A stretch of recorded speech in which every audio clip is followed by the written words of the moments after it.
আর উপকূল হলো একটি সমৃদ্ধশালী এলাকা, এটা আপনাকে বুঝতে হবে। এটাতে কৃষি, এখানে মৎস্য, এখানে পশু এবং এখানকার মানুষ সবকিছু মিলে একটা সমৃদ্ধিশালী এলাকা।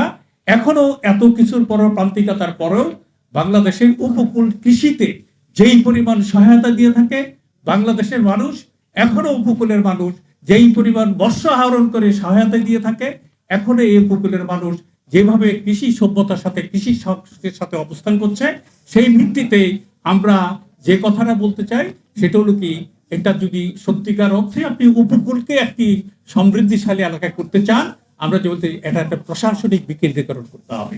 এই যে প্রশাসনিক বিকেন্দ্রীকরণের মূল কারণটা হলো, এখানে যে কয়টা প্রতিষ্ঠান কাজ করে তাদের মধ্যে কোনো সমন্বয়হীন এবং সমন্বয়হীনতার অবস্থান করে। আপনি যদি পরিবেশ অধিদপ্তর, আপনি যদি মনে করেন স্থানীয় সরকার, আপনি যদি মনে করেন পরিসংখ্যান বিভাগ, এবং পর্যটনের কথা আসছে আমাদের পর্যটন, এরকম শুধু 21টা প্রতিষ্ঠানের যে অবস্থান আছে, সমন্বয়হীনতার কারণে স্বাস্থ্য, শিক্ষা, কৃষি সবকিছুর মধ্যে একটা বৈষম্যর অবস্থান হচ্ছে। যার পরিপ্রেক্ষিতে আমরা বলেছি উপকূলকে একটি রোড ম্যাপ হিসাবে ঘোষণা করে এখানকার সমস্যাগুলি চিহ্নিত অলরেডি আমরা করেছি।